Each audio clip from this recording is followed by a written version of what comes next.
Hello everyone. Today we will discuss the topic of human resource management.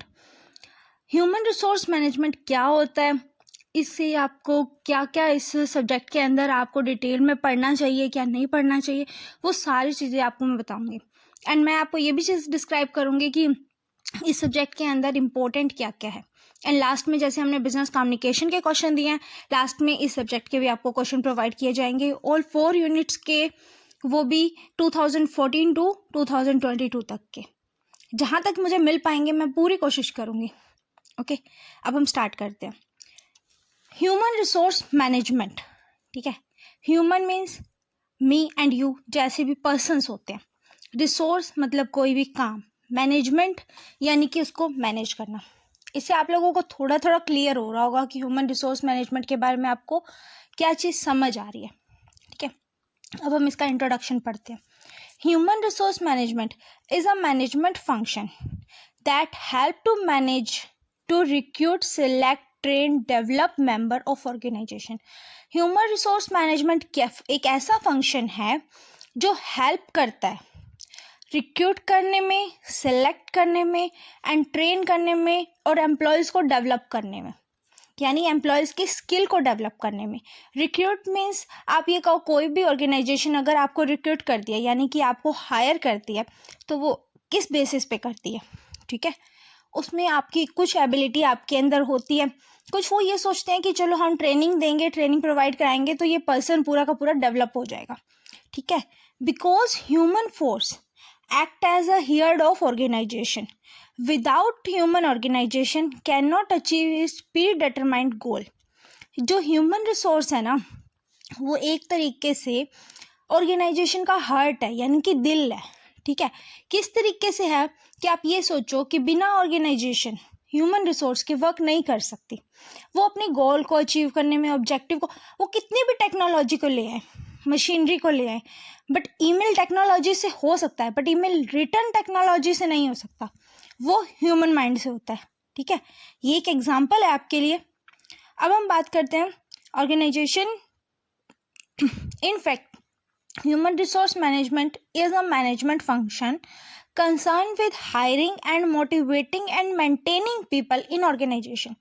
कि वो higher भी करते हैं यानी रिक्रूट भी करते हैं, उन्हें मोटिवेट करते हैं यानी कि उन्हें ट्रेंड करते हैं, एंड मेंटेन करते हैं उन पीपल की को ऑर्गेनाइजेशन के अंदर, यानी उनकी स्किल्स को डेवलप करते हैं, ठीक है। स्किल डेवलप करने के बाद वो उन्हें उनका काम बताते हैं, वो डे टू डे अपना वर्क करते हैं एंड न्यू एम्प्लॉयज़ को हायर करते हैं। ये ह्यूमन रिसोर्स मैनेजमेंट का मेनली मीनिंग इंट्रोडक्शन है एक तरीके का, ठीक है। आप इसे मीनिंग के अंदर भी देकर आओगे तो कोई आपको डिनाई नहीं करेगा, ठीक है। अब हम मीनिंग के ऊपर आते हैं। Human resource management is concern with people, organization, government, education, health, recreation and social action. ये आप हर फील्ड में आपको ह्यूमन मिलेंगे। जैसे हम हैं, हर फील्ड में वर्क कर रहे हैं, कोई डॉक्टर है, कोई इंजीनियर है, कोई लॉयर है, ठीक है। इसी तरीके से गवर्नमेंट फील्ड में भी एम्प्लॉय वर्क कर रहे हैं। सारा काम तो मशीनरी नहीं हो रहा ना, टेक्निकल नहीं हो रहा ना, तो वो जो ह्यूमन वर्क कर रहे हैं, ठीक है, तो उसी से आपको इसका मीनिंग निकलना है, ठीक है। मीनिंग निकालना आप लोगों के लिए मुश्किल नहीं होगा। जब आप एग्जाम में बैठो तो आपके लिए ये बहुत ईजी रहे कि ह्यूमन यानी कि हम, ठीक है, रिसोर्स यानी कि काम, और मैनेजमेंट यानी कि हम उसे मैनेज कैसे करते हैं, ठीक है। अब आप अपनी स्टडी को भी तो मैनेज करते हो ना, टाइम देते हो, ठीक है, और शेड्यूल भी बनाते हो, अपना टाइम टेबल सेट करते हो, ठीक है। ये हर फील्ड में है, गवर्नमेंट में, एजुकेशन में, हेल्थ में, रिक्रिएशन में एंड सोशल एक्शन, यानी कि सोशल एक्टिविटीज़ में भी इंक्लूड है, ठीक है। Human resource management is a planning, organizing, directing, controlling, developing, compensation, integral maintenance and separation of HR to the end that individual and organization and social objective are accomplished। कि human resource management का काम है पहले plan करना।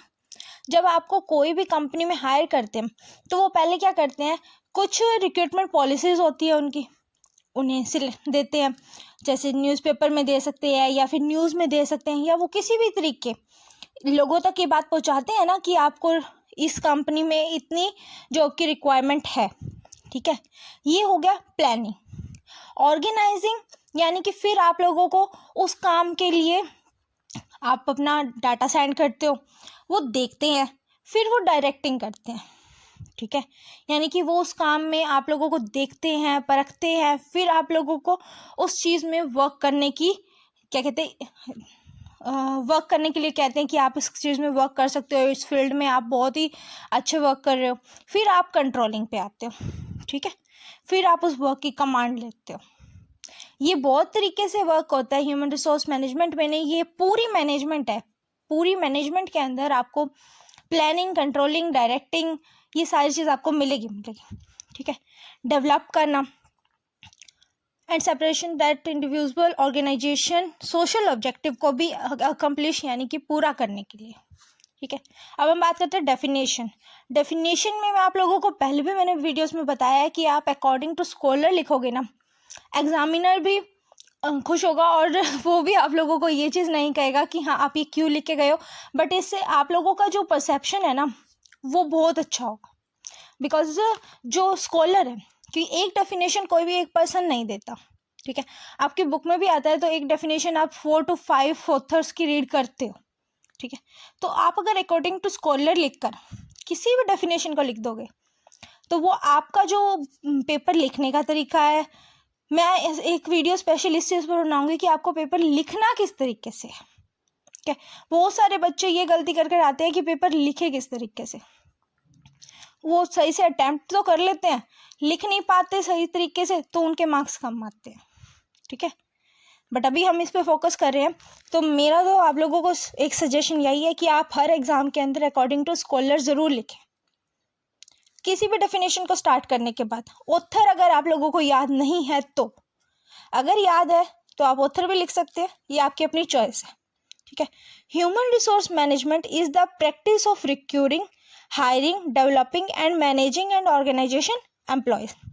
यानी कि human resource management जो है वो प्रैक्टिस है किस तरीके की, एम्प्लॉय को हायर करना, उसे डेवलप करना, अपनी ऑर्गेनाइजेशन के अकॉर्डिंग उसे बनाना, अपनी ऑर्गेनाइजेशन के अंदर वर्क करने लायक उसे बनाना, ठीक है। अब ये मीनिंग इतना लेंथी इसलिए हुआ है क्योंकि मीनिंग ही बेस होता है हर चीज़ का। मैंने आप लोगों को ह्यूमन रिसोर्स मैनेजमेंट का मीनिंग पहले क्लियर किया। अब हम बात करते हैं ऑब्जेक्टिव्स की। ऑब्जेक्टिव के अंदर आपका फर्स्ट पॉइंट है to help the organization to reach its goal, यानी कि ऑर्गेनाइजेशन के गोल्स को अचीव करने के लिए, ठीक है, जो भी वर्क किया जाए वो उसके ऑब्जेक्टिव्स के अंदर आता है। HR department like other department in an organization exists to achieve the goal of the organization, यानी कि वो अलग अलग डिपार्टमेंट भी, ठीक है, सिर्फ HR डिपार्टमेंट नहीं होता, प्रोडक्शन, मटेरियल, मार्केटिंग, सेल्स, ये वो सारे डिपार्टमेंट होते हैं। तो ये सारे डिपार्टमेंट मिलकर एक ही गोल को अचीव करते हैं, ठीक है, ऑर्गेनाइजेशन के अंदर। सेकेंड पॉइंट है हमारा to employ the skill and ability of the work force efficiency, यानी कि अपने एम्प्लॉयज़ की स्किल को बढ़ाना, यानी उन्हें मोटिवेट करना, ठीक है, एबिलिटी को बढ़ाना, वर्क फोर्स के अंदर उनकी स्ट्रेंथ को देखना, ठीक है। The primary purpose of human resource management is to make people strength, production and productive and the benefit customer, stakeholder and employees. हर किसी का, ठीक है, नॉट ओनली एम्प्लॉय का बल्कि हर किसी की स्ट्रेंथ, हर किसी का बेनिफिट देखना। जो भी आप प्रोडक्ट बना रहे हो उसमें आपको ये देखना है कि कस्टमर का इससे बेनिफिट कैसे होगा। अब एक 5 रुपीज़ का बिस्किट का पैकेट है, आप एक एग्जाम्पल एज्यूम करो कि उसमें अगर आपको 10 बिस्किट मिलते हैं, ठीक है, तो कस्टमर सेटिस्फाई रहता है। बट अगर चॉकलेट क्रीम है और उसमें आपको 5 के 6 मिलते हैं तो कस्टमर सेटिस्फाई कैसे रहता है कि 6 into 2 12 मिल रहे हैं, ठीक है, और विद इन क्रीम मिल रहे हैं, तो कस्टमर सेटिस्फाई है, समझे। तो ये चीज़ एग्जाम्पल के तौर पर आप एग्ज़ाम में भी लिख सकते हो अपने माइंड की स्ट्रेटजी बनाकर, ठीक है। एग्ज़ाम में ज़रूरी नहीं है आपको बुकिश लैंग्वेज लिखना, एग्ज़ाम में ज़रूरी ये है कि आपने उस चीज़ को कितना समझा है वो लिख कर आना। नेक्स्ट है to provide the organization with well trained and well motivate employ. अपने ऑर्गेनाइजेशन के अंदर एम्प्लॉयज़ को बहुत अच्छी ट्रेनिंग देना, उन्हें टाइम टू टाइम मोटिवेट करना, ठीक है। नेक्स्ट पॉइंट है to increase to the fullest the employ job satisfaction and self actualization, यानी कि उसका खुद का एम्प्लॉय का मोराल बढ़े, उसका जॉब सेटिस्फेक्शन बढ़े कि हाँ मेरे को इस जॉब में बहुत ज़्यादा सेटिस्फेक्शन है। वो सेटिस्फेक्शन कैसे होगा कि आप एम्प्लॉय को टाइम टू टाइम मोटिवेट करोगे, उसके मोराल को बढ़ाओगे, यानी कि उसको ये नहीं कहोगे कि ये काम आपने सही नहीं करा तो आप फायर्ड हो जाओगे, बल्कि ये कहो कि ये काम आपने सही नहीं करा तो हम आपको दोबारा समझाएंगे, ठीक है। तो उससे जॉब सेटिस्फेक्शन एम्प्लॉय का बढ़ता है, सेल्फ एक्चुअलाइजेशन होता है। It tries to promote and stimulate every employ to realize his potential. इससे क्या होता है, हर एम्प्लॉय अपना 100% देने की कोशिश करता है। वो रियलाइज़ करता है कि मुझे इस कंपनी में पूरा पोटेंशियल देना है अपना, बिकॉज ये लोग मुझे जॉब को सेटिस्फेक्शन दे रहे हैं, यानी कि मुझे फैमिलियर एनवायरनमेंट यहाँ पे प्रोवाइड करा रहे हैं, ठीक है। नेक्स्ट पॉइंट है to communicate HR policies to all employees. हर एम्प्लॉय पे HR की जो पॉलिसी है वो इक्वल यूज़ होनी चाहिए, ठीक है। It is the responsible of HRM to communicate in the fullest possible sense, tapping ideas, opinion and feeling of customer, यानी कि कस्टमर की फीलिंग को समझना जब कस्टमर फीडबैक देता है, और एम्प्लॉयज़ अगर कोई ओपिनियन देते हैं तो उनके ओपिनियन को डिनाई नहीं करना, अगर अच्छा नहीं भी लगा है तो एक बार सुन लेना, ठीक है। ये मैंने लास्ट सब्जेक्ट में ना बहुत ही अच्छे से डिस्क्राइब कर रखा है कि मोटिवेशन कैसा होना चाहिए, बिकॉज बिजनेस कम्युनिकेशन तो आप लोगों को पता है ये कम्युनिकेट करने का ही रिसोर्स है, बट ये ह्यूमन रिसोर्स मैनेजमेंट है, ये मैनेजमेंट के पॉइंट ऑफ व्यू से हम पढ़ रहे हैं, okay. To develop and maintain a quality of work life if makes employment in the organization a desirable person and social situation। उस टाइम पे ये भी देखते हैं कि जब हम कंपनी को मेंटेन करते हैं, किसी की वर्क लाइफ को बैलेंस करते हैं, ठीक है, तो उसमें हमें ये भी देखना है कि उसकी पर्सनल लाइफ कैसी है, ठीक है। ज़रूरी नहीं है कि आप ये सोचो कि वो पर्सन 12 आवर वर्क करे, अगर उसका काम जल्दी ख़त्म हो जाता है तो आप उसे जल्दी रिलीव कर सकते हो, जल्दी लीव दे सकते हो कि आप जाओ, अगर उसकी लाइफ में कोई प्रॉब्लम है, ठीक है। नेक्स्ट है to be ethical and social responsibility to the need of society. Social और एथिकल ये बहुत ही इम्पोर्टेंट पॉइंट है और बहुत ही बड़े टॉपिक है। एथिकल यानी किसी के एथिक्स को यूज़ करना, उसके राइट्स। अब आप कंज्यूमर प्रोटेक्शन एक्ट पढ़ोगे उसमें राइट्स आएंगे। सोशल यानी कि उसका सोशलिज्म के लिए कितना उसका योगदान है, यानी कितना कंट्रीब्यूशन है, ठीक है। नेक्स्ट है अचीव ऑर्गेनाइजेशन गोल्स। ऑर्गेनाइजेशन के गोल्स को अचीव करने के लिए क्या क्या ऑब्जेक्टिव सेट करते हैं। वर्क कल्चर, वर्क कल्चर के अंदर आप ये कह सकते हो कि वर्क फोर्स जैसे होता है, एम्प्लॉय की एफिशिएंसी को देखना, एम्प्लॉय की जो भी वर्क हार्ड है उसके बारे में जो भी वो कहना चाहते हैं उनके ओपिनियंस को लेना, आइडियाज़ को लेना, ये वर्क कल्चर के अंदर आता है कि आपके वर्क करने का तरीका क्या है। अब हम बात करेंगे concept significant of human resource management. Concept जो होता है ना उसे ही हम सिग्निफिकेंट कहते हैं, और कंसेप्ट क्या होता है ये हम डिस्क्राइब करते हैं। Human resource management play a crucial role in employ satisfaction. Employees के सेटिस्फेक्शन में ये एक बहुत ही इंपॉर्टेंट रोल प्ले करता है। Improving performance and productivity means performance को भी इम्प्रूव करता है एम्प्लॉय की। अगर एम्प्लॉय को डेवलप करेंगे, उनको ट्रेनिंग देंगे तो उनकी परफॉर्मेंस भी अपग्रेड होगी। एंड प्रोडक्टिविटी को, यानी अगर एम्प्लॉय अच्छा वर्क करेंगे तो जो भी हमारी प्रोडक्ट है, ठीक है, उसकी प्रोडक्टिविटी यानी उसकी डिमांड अपने आप ही बढ़ जाएगी, ठीक है। This help in organization competitive advantage and it contribute to the organization success. ये एक बहुत बड़ा एडवांटेज होता है एक कंपनी के लिए, एक ऑर्गेनाइजेशन के लिए, कि एम्प्लॉय बहुत अच्छे से वर्क कर रहे हैं, ठीक है, और ये इसकी सक्सेस में भी बहुत ज़्यादा बेनिफिट देता है। Every organization start with a vision that their business, the priority is to hire a competent workforce, means the right person in the right place and the right time. ठीक है, ये 3R की जो आपकी definitions होती है ना, अगर आप कहोगे तो मैं इसको डिस्क्राइब करूंगी. ठीक है, ये 3R यानी right person, right time and right place. ये क्या होता है कि आप ऑर्गेनाइजेशन के अंदर, ठीक है, अगर सही समय पे सही पर्सन वर्क कर रहा है और सही तरीके से वर्क कर रहा है तो आपकी ऑर्गेनाइजेशन को सक्सेस होने से कोई रोक नहीं सकता. ठीक है, ये चीज़ आप समझते हो. अगर आपको सही टाइम पे सही टीचर पढ़ा रहा है तो आपको सक्सीड होने से कोई नहीं रोक सकता. ठीक है, ये एग्जाम्पल, आप एग्जाम्पल ज़रूर देकर आना. साथ में यहीं पर जैसे राइट टाइम के बाद एक एग्जाम्पल लिखकर और एग्जाम्पल दे देना. उससे क्या होता है, सामने वाले पर्सन को ये लगता है कि इसको बहुत डीपली इस चीज़ की नॉलेज है. ठीक है, मैं दे देती बट मुझे ये देखना है कि आप लोग कितना करते हो. ठीक है, अगर आप कहोगे तो मैं आपको एग्जाम्पल के साथ भी समझा तो रही हूँ. अब हम इसके फर्स्ट पॉइंट की बात कर रहे हैं, human resource in nation wellbeing. जो ह्यूमन रिसोर्स है वो नेशन को भी बढ़ाता है. ठीक है, नेशन को कैसे, अपनी इकोनॉमिक ग्रोथ में बहुत ज़्यादा हेल्प करता है human nation. Lack of human efficiency and uneducated human resource is largely responsible for the backward of the country. ठीक है, अगर ह्यूमन एफिशिएंसी नहीं है, हम सही तरीके से काम नहीं कर रहे, ठीक है, अनएडुकेट रिसोर्सेज हैं, यानी हमें उस चीज़ की नॉलेज ही नहीं है कि क्या टेक्निक्स हैं, किस तरीके से यूज़ करनी है. आप स्टैट पढ़ते हो, स्टैट में टेक्निक्स आती है, कुछ फॉर्मूलाज आते हैं, अगर आपको उस चीज़ का पता ही नहीं है तो आप उस चीज़ को कैसे हैंडल करोगे. ठीक है, तो आप पीछे हो जाओगे. यही चीज़ इसके अंदर है, is largely responsible for the backward of the country.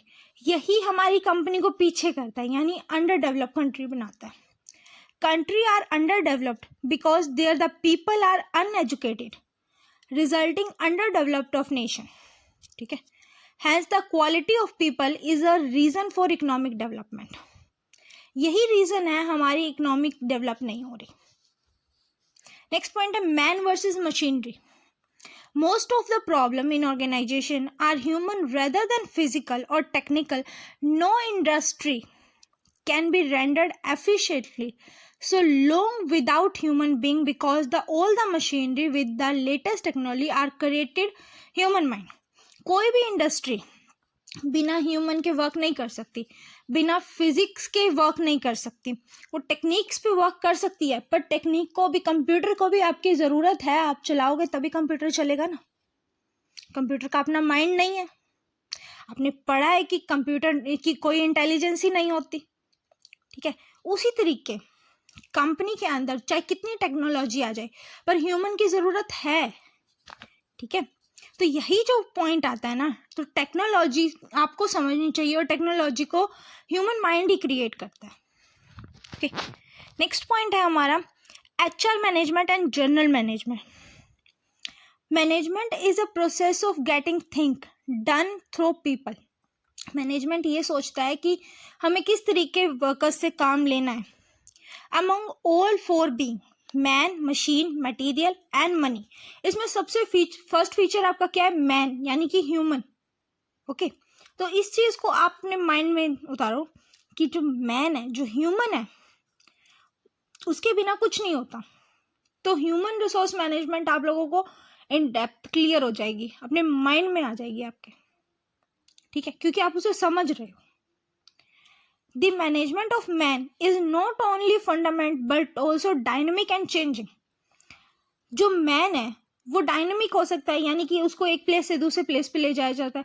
Techniques को बहुत मुश्किल होता है. अगर किसी ने मशीनरी सेटअप कर दी है एक जगह पे, प्लांट पे, अब वो अगर दूसरी जगह करना चाहे तो पहले उसे वहाँ पे प्लांट एक्वायर करना पड़ेगा, उसके बाद मशीनरी ले जानी पड़ेगी. बट मैन को मूवेबल करने के लिए उसको कुछ करना पड़ेगा नहीं, रादर देन बस एक कॉल करना पड़ेगा या फिर उसे बताना पड़ेगा. नेक्स्ट पॉइंट है human resource system is a central सब सिस्टम. ह्यूमन रिसोर्स सिस्टम क्या है, वो एक सेंट्रल सब सिस्टम है. ऑपरेट करता है, कंट्रोल करता है बहुत सारे सिस्टम्स को.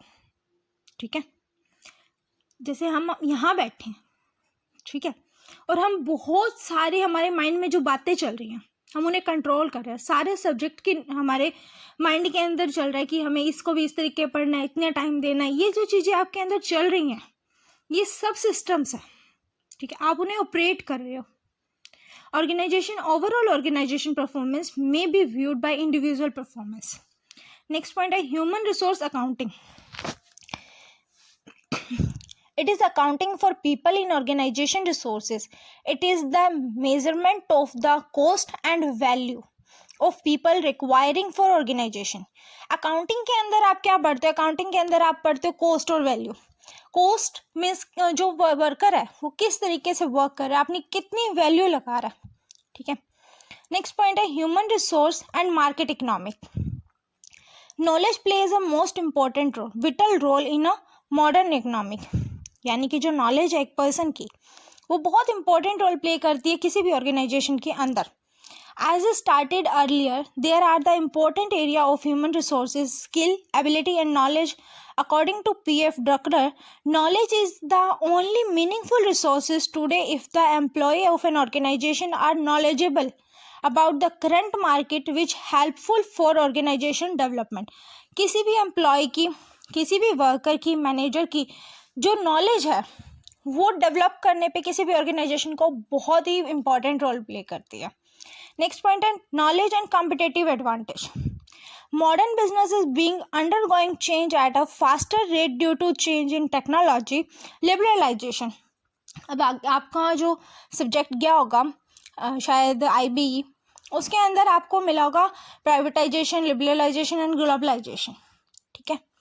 उसमें क्या होगा, लिबरलाइजेशन यानी कि वो दोनों का कॉम्बिनेशन है, ठीक है, टेक्नोलॉजी के अंदर। The knowledge is a significant aspect of the business. The business should have knowledge able employed to have a competitive advantage and to be success in a competitive environment. Environment तो competitive है, ठीक है, competition है। Competition आपकी study में भी है, organisation के अंदर भी है। एक प्रोडक्ट एक कंपनी नहीं बना रही और पढ़ने वाला एक स्टूडेंट नहीं है, ठीक है। तो जो कंपटीशन है आप उससे डर नहीं सकते, अगर डरोगे नहीं तभी आगे बढ़ोगे ना। नेक्स्ट पॉइंट है product and human resources. Many companies are based on the strength of their product. बहुत सारी कंपनी अपने प्रोडक्ट को अपनी स्ट्रेंथ बनाकर चलती हैं। Creative and innovative product can be developed by human effort. उनमें नए नए चेंज लाना, इनोवेशन करना, क्रिएट करना नए नए प्रोडक्ट्स को, तो उसमें ह्यूमन का एफर्ट लगता है, ठीक है। इंसान का सिर्फ माइंड नहीं लगता, उसकी मेहनत भी लगती है, ठीक है। मशीनरी पे वो उस चीज़ को इम्प्लीमेंट कर सकता है, बट पहले उनके माइंड में आएगा तभी। A successful product is developed by using knowledge as a core competency of the company. एक बहुत अच्छा प्रोडक्ट जो होता है ना, वो एक कंपनी के सारे जितने भी प्रोडक्ट है ना उनमें टॉप पे क्यों जाता है, क्योंकि उसकी कॉम्पिटेंसी बहुत अच्छी होती है, वो compete करने की पावर रखता है, ठीक है। अगर आप लोगों को वीडियो अच्छी लगी हो तो please like, share and subscribe कर देना और चैनल को शेयर ज़रूर करना ताकि और भी लोगों तक इस चीज़ की इन्फॉर्मेशन अच्छे से पहुंच सके। एंड आप इंस्टाग्राम चैनल को फॉलो कर सकते हैं, learning with Ganika. And thank you so much for watching. Next video आपको शायद कल ही मिल जाए। Thank you so much for watching.